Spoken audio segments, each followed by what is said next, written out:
Hey everyone, Chris up here at SLE Equipment here in Nashville, Tennessee. I have here an 8.5 by 28 concession trailer. This is sitting on top of two 5,200 pound axles. It comes with a 50 amp electrical package, city water fill, on-demand propane, hot water heater. It does have stabilizing jacks on all four corners, roller wheels at the back. It does have a ladder leading up to an observation deck on top of the trailer. Two flip-up gull wing back doors, rear barn doors. Concession window with two concession tables, two LED lights, and a Bluetooth speaker on the passenger side.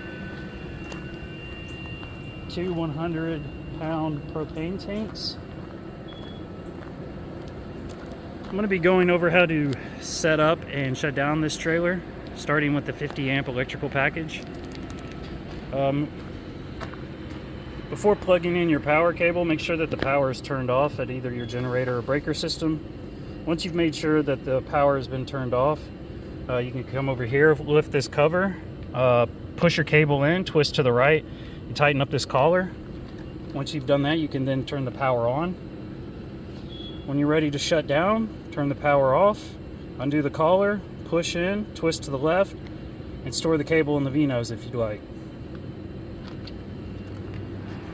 Coming over here to the man door, this allows you access to your hot water, on-demand hot water heater, fresh water tank, your breaker system, inverter, fuse panel, and 12-volt battery. Your power cable is also stored in the nose up here. You're going to see this blue knob right here for your hot water heater. This is in line with the system, so it is currently on. When you're not using it, just turn it out of line with the system to know that it's turned off. Moving over here to your tank, fresh water tank, you're going to see a series of 3 knobs. This one, which is in line with the system, currently open, runs to the tank. This one runs to an air nozzle fitting right here, and this one runs to a drop underneath the trailer. When you're weatherizing this, which you will have to do anytime the temperatures drop below 32 degrees, the way you'll go about doing that is leave this knob open in line with the system, turn this knob open in line with the system, and drain the entire tank. Once the entire tank is drained, go ahead and shut this knob off, turn it out of line with the system, and shut this knob off out of line with the system. Once you've done that, go inside the trailer and open both hot and cold on both the dish sink and the hand sink. Once you've done that, have an air compressor ready, set up to 30 psi or below, and hook it up to this air hose fitting. Once you've done that, you can use this middle knob right here as a pressure control knob.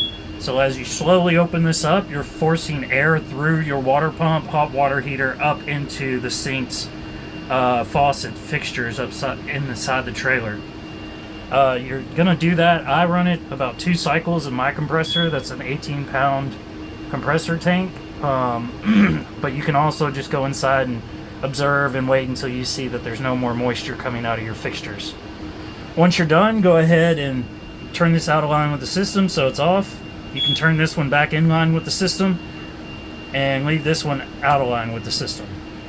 And then the next time you go to fill up your tank, you'll be ready to go.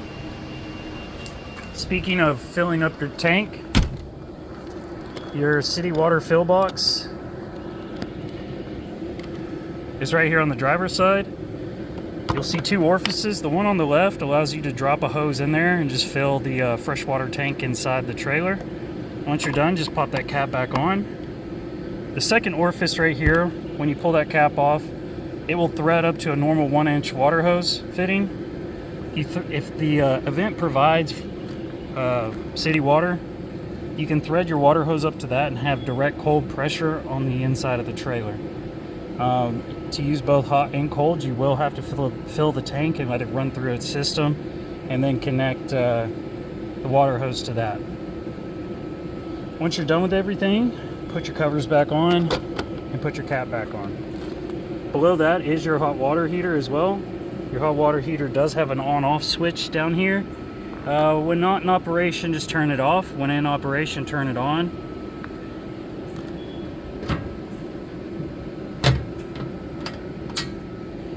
Moving down here to your gray water tank. This is a 3-inch hose fitting you can get at any camper supply or RV store. This is a 1-inch hose fitting on the face of that normal water hose fitting. When you're going to dump this, you're going to pull this cap off, put your 3-inch hose on there, run it to the appropriate dump spot.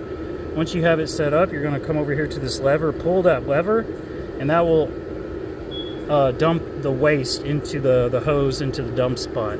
Once you're done, push that lever in, pop your cap back on, and you're good to go.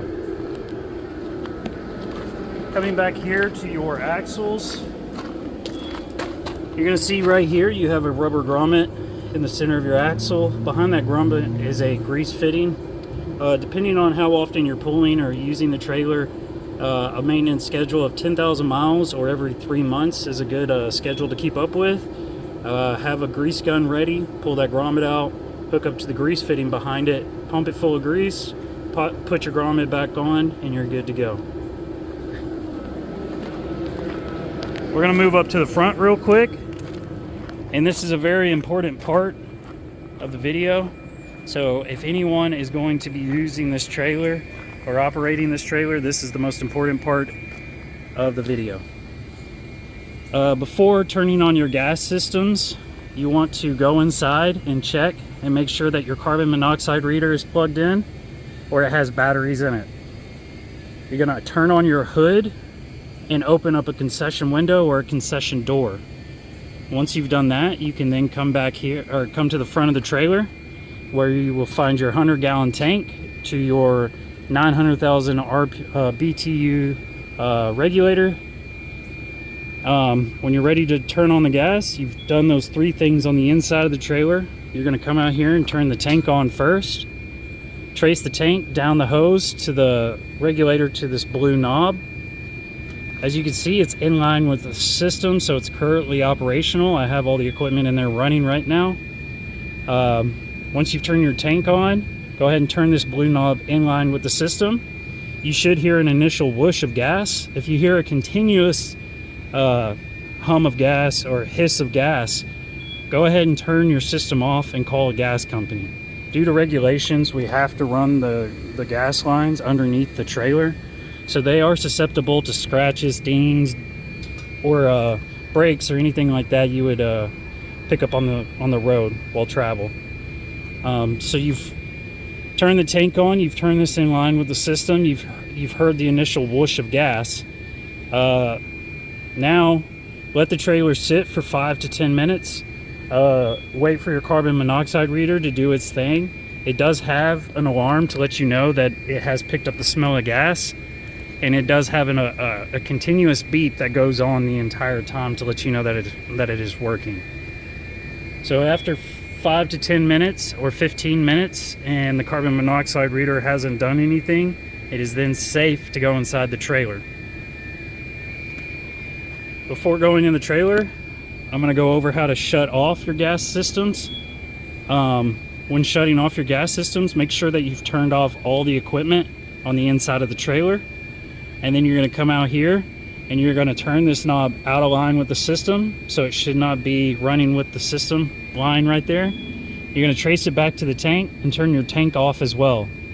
Once you've done that, again, let your carbon monoxide reader do its thing and keep a concession window or concession door open enough to let any residual gas get out. Now that we've gone over the gas, and if you have any questions, again, feel free to call up here. We're going to step inside the trailer. This customer has requested to have a proofing cabinet on their back porch here, and I do believe that they're going to have a smoker of some sort installed there. You do have a Bluetooth speaker out here on the back porch.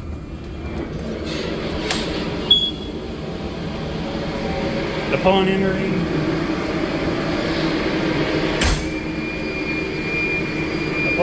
to the left, I do have a prep table with an outlet above that.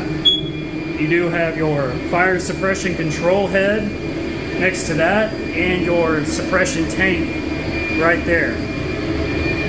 In case of an emergency, and you do have to use your fire suppression, the way you're going to do that is you're going to pull this pin and pull this lever to the left. When doing that, it will open up your fire suppression system, dousing the equipment in the suppression.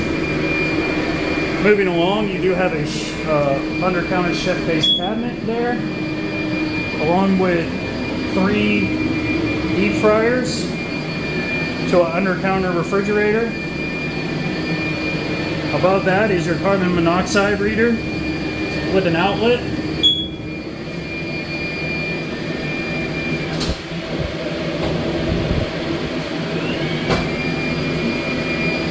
And next to that is another outlet and the switches for your hood.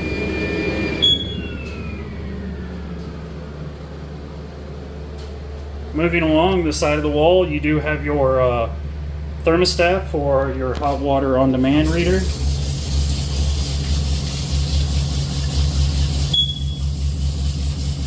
you can see, it's rising in temperature. I have it set at, I think, 120 or something like that.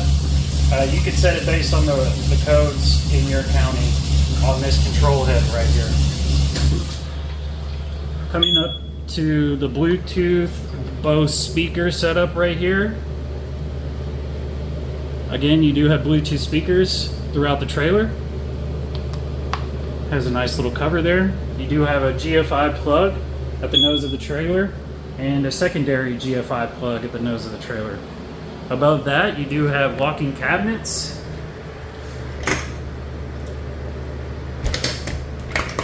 For additional storage.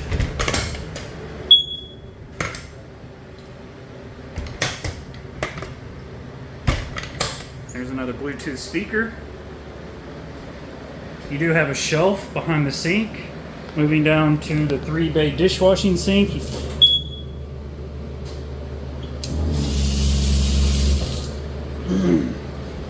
To a single bay hand washing sink.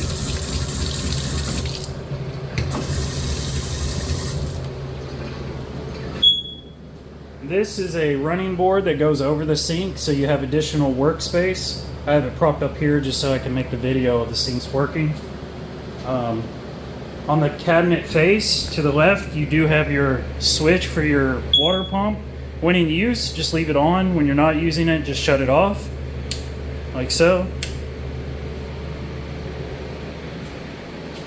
The locking cabinets doors underneath allow you access to the man door, where you can see a little bit of your plumbing and electrical.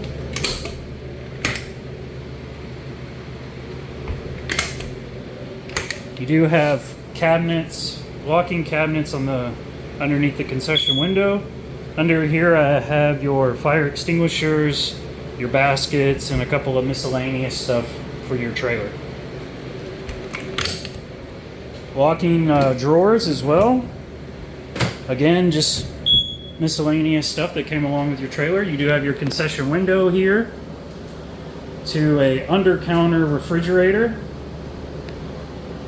with an above floating shelf. You do have 3 outlets along this wall. I have my plug tester here. 2 lights tells me that the circuit is good. We'll just run through a couple of these real quick. Like so. Moving down to the equipment here, we have a 2-well steam well. As you can see, I have the pilots lit. You'll just turn the temperature to low and then take you a long barbecue lighter and trace it to this orifice over here and give it a light. Once you've done that, you can then adjust your temperatures with the knobs on it. Moving over here to your deep fryers, you have 3 of them. As you can see, I've already got them all lit. The way you light them is you're going to come down here and find this pilot knob right here. You're going to turn this knob to where the L in pilot is lined up with this red dot right here. Might be hard to see. Once you have it lined up with that red dot, you're going to take your lighter and find this Y or T right here and take your lighter up in there and light that T on fire. Hold your lighter there while holding the pilot knob in, lined up with L. Hold that in until the pilot stays lit. Once the pilot is lit, you can then adjust the temperature with your knob right here. When you're ready to shut everything down, just shut that off. Come over here to this knob and you'll see that it'll twist all the way to an off position, like so. Once I know that it's off, I can examine and see that the pilot has gone out.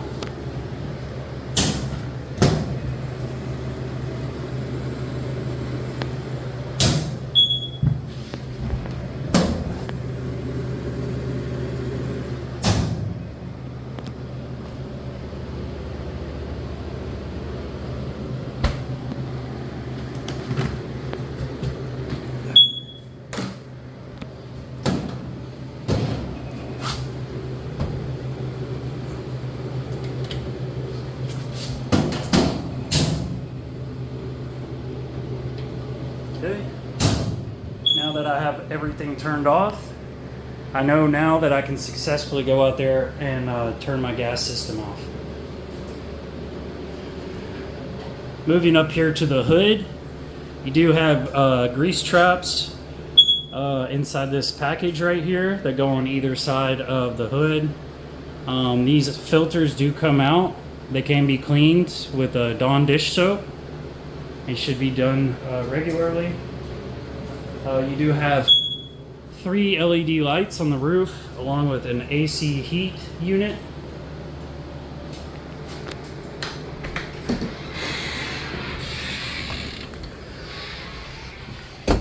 Again, this is a 8.5 by 28 on 250-200 pound axles. This is in tan with silver trim. If you have any questions, feel free to call. My name is Chris up here at SLE. Thanks and have a good day.